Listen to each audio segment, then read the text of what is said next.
This video is kindly sponsored by Morning Brew, the free daily newsletter. Hey, 42 here. Your childhood experiences will have depended heavily on when and where you grew up. Having spent my formative years in England during the early 2000s, I naturally had to do regular battle with roaming gangs of tracksuit-wearing chavs, in between frantically updating my Bebo profile, all while sticking to the government-mandated minimum of 4 cups of tea a day, of course. But there's one part of childhood that seems to remain consistent, no matter when or where you grew up. Urban legends. Those stories about a friend of a friend's cousin who had his organs harvested whilst on a family holiday in Skegness. Or a kid at your school who went missing in the changing rooms after PE and was never seen again. Tales like these are passed around children like brightly coloured pills at an all-night rave, but as we grow up, most of us slowly realise one simple, unavoidable truth. Urban legends are exactly that. Legends. Stories told by kids with overactive imaginations that get embellished with every retelling. So, to clear things up, saying Candyman into a mirror 5 times is about as dangerous as a salad. Slender Man looks pretty creepy, but was actually made up during a Photoshop competition in 2009. And there are precisely 0 species of spider that can lay eggs underneath human skin. But what happens when an urban legend stops being a story told only by children? What if the adults start believing too? Well, that's when you need to start worrying. This is the story of the North Pond Hermit, an urban legend that came true. Before Morning Brew, I used to spend my mornings scrolling through various social media, aimlessly looking for something to stimulate my sleepy neurons, but I often found myself looking at the same monotonous news as the day before. Now, with the Morning Brew, I can be up to date with all the latest business, tech, and finance news in just 5 minutes. Morning Brew is just the perfect way to start your day. There's no dense and tedious articles, just relevant, informative updates written in a refreshing and witty narrative. The newsletter is delivered daily from Monday through to Sunday, so you're always reading new content day to day.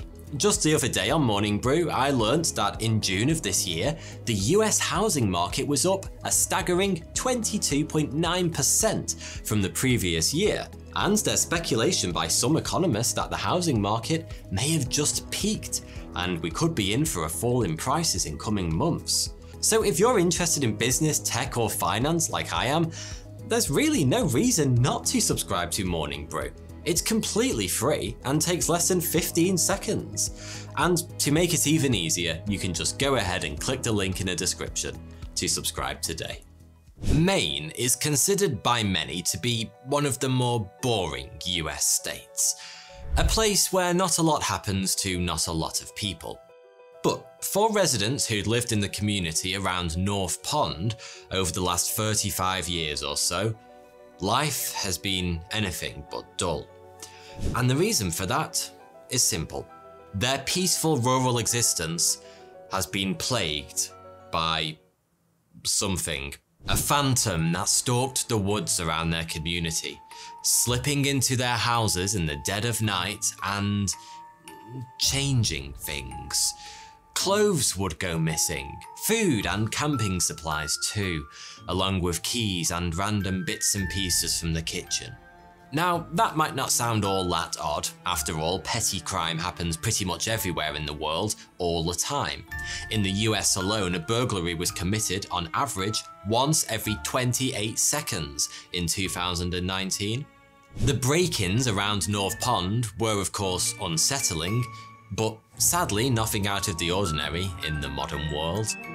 And that's what the local residents thought too, at first. But this spate of mysterious break-ins continued not just for a few weeks or months, not even for a few years. Whatever it was that was lurking in the dense forests around North Pond had been spiriting its way into people's homes for decades. And surely no petty criminal could go undetected in a small rural community for that long. It wasn't just the longevity of the crime spree either, it was the sheer volume of incidents that caused the hairs on people's necks to stand on end. At a community meeting in the early 2000s, local residents were asked to raise their hands if their homes had been broken into by the Phantom. A staggering 75% of people put their hands in the air. Whatever was preying on their community, it seemed almost supernatural in nature. A prolific poltergeist with a penchant for canned food and old clothes that was never seen or heard. Over time, this presence was given a name, the North Pond Hermit, and a modern urban legend was born. Some truly believed in this shadowy figure, believed that someone or perhaps something lived in the woods around the lake. Never seen, never heard, only detectable through those odds and ends that seem to go missing every now and then. The more stoic of the North Pond residents, on the other hand, were skeptical, putting the break-ins down to a combination of local kids getting up to no good and forgetful residents invoking the Hermit whenever they misplaced an old t-shirt in the laundry room. One of those who firmly believed the North Pond Hermit was real was Game Warden Sergeant Terry Hughes. In fact, he was so convinced a creature existed that he decided he was going to try and catch it. He bought motion-activated camera traps and hid them in one of the local summer camps, thought to be a frequent haunt of the Hermit. Sergeant Hughes carefully arranged the cameras in the camp storeroom, which was packed with the kinds of odds and ends the Hermit was known to be fond of. Then rigged the cameras so they'd trigger an alarm in his own home if they detected movement. Then he waited. One day, in the spring of 2013, the alarm began to ring. We don't know what Sergeant Hughes expected to find as he raced towards the camp in his truck. After all, it isn't every day you come face to face with a phantom. A genuine urban legend that's been around long enough that kids have had time to grow up and pass on the stories to their own children. But what Sergeant Hughes did find wasn't some kind of monster or ghost. The North Pond Hermit was just a man. But in many ways, his story turned out to be more fantastical than the ones local residents had dreamt up over the decades. Christopher Thomas Knight had gone into the woods around North Pond back in the 80s, and he'd stayed there, alone, for 28 years, simply living off the land and, of course, the unwitting generosity of North Pond's residents. It's estimated Christopher committed around 1,000 robberies of the houses around the lake during this time, stealing the things he needed to stay alive. Judged on the number of offences alone, the North Pond Hermit may well be one of the most prolific burglars of all time. It's really quite hard to get your head around this man's existence. He disappeared off the face of the earth just after the Chernobyl disaster in 1986, and had almost no contact with the outside world until after his discovery by Sergeant Terry Hughes in 2013. As a result, he knew nothing of the internet, smartphones, social media, 9/11, or the fall of the Berlin Wall. And during the decades in which these world-altering events and technologies came and went, Christopher Knight claims to have spoken to another human being on only 2 occasions. Once to say hi to a hiker who crossed his path sometime in the 90s, and once to 3 fishermen who stumbled across his camp just 2 months before he was captured. Aside from that, for close to 3 decades, he never heard another human voice. In our world of smartphones and 24-hour news channels, that's actually pretty hard to get your head around. Seriously, what's the longest you've ever gone without speaking? I'm guessing it's a day or 2 at most. Of course, Christopher Knight isn't the only person to ever shut himself off from society. In fact, we humans have been doing it for centuries.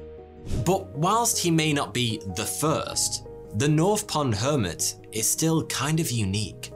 After all, most people who walk away from the world do so either for religious reasons, as a kind of protest against injustices in society, or because they're high factual and arty types who think that manufactured solitude will feed their creativity.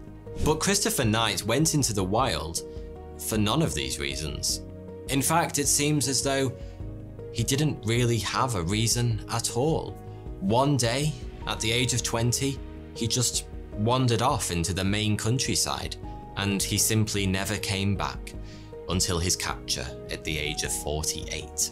He went into the forest with basically nothing, no equipment for cooking or catching food, no map or compass, no survival gear, just a tent and an empty rucksack. In their 20s, 30s and 40s, most people set about climbing the ladder in their chosen career, starting families, seeing the world, or doing any number of the thousands of other little things that make up your average human life. Christopher Knight simply watched the world go by from a distance. He stumbled upon the camping spot that would become his home for almost 30 years, completely by chance. Tucked away in an impossibly dense thicket of trees between a bunch of glacial erratics. Those are large boulders moved into odd positions by the actions of glaciers. The camp was only an hour's hike from the nearest human habitation, but it was so well hidden that none of the locals had any idea it even existed. To say that Christopher Knight is a polarizing figure would be a bit of an understatement. Some people see him as a sort of hero, a man who left the madness of the modern world behind to live the kind of simple existence our early ancestors might have lived, just with a lot more thievery. But others see only a criminal, a man who quite literally terrorized an entire community for decades. It's true that he never broke into houses when people were home, and that he certainly never caused anyone any direct harm, but there's a bit more to it than that. For close to 30 years, he made hundreds of people feel uneasy in their homes. He took care never to be seen, but the North Pond Hermit, the spectre in the woods, was very real to those who lived around the lake. Whatever your take, one thing nobody can deny is that Christopher Knight was in possession of some pretty remarkable survival skills. Anyone who's visited Maine in the winter will know just how cold it gets up there. Temperatures can easily plummet to minus 30 degrees Celsius. It gets warmer than that on a nice day in the Antarctic. Literally. These are temperatures that can kill even experienced and well-equipped campers. And yet, Christopher Knight lived in a cobbled-together camp with limited equipment and never built fires for fear of the smoke giving him away. He made it through these impossibly cold winters, decade after decade, by training himself to wake up during the coldest part of the night so that he could pace around his camp to generate body heat. He's a bit like Wim Hof, but without the PR team. Christopher's story is a remarkable one in many ways, and it sort of makes you wonder, who else might be hidden away in forgotten corners of the planet, living on the fringes of society, just out of sight? Something to think about the next time you check the fridge and can't find the leftover lasagna you'd swear was in there just yesterday. Thanks for watching. Do you really enjoy my content, but you literally can't be arsed to use your eyes? Then you're in luck, because you can now listen to the new Random Interesting Facts podcast with me, 42. Available on YouTube, Spotify, Apple Podcasts, or wherever you get your podcasts. You'll find a link to it in the description below. Check it out today and give your eyes a break. You're welcome.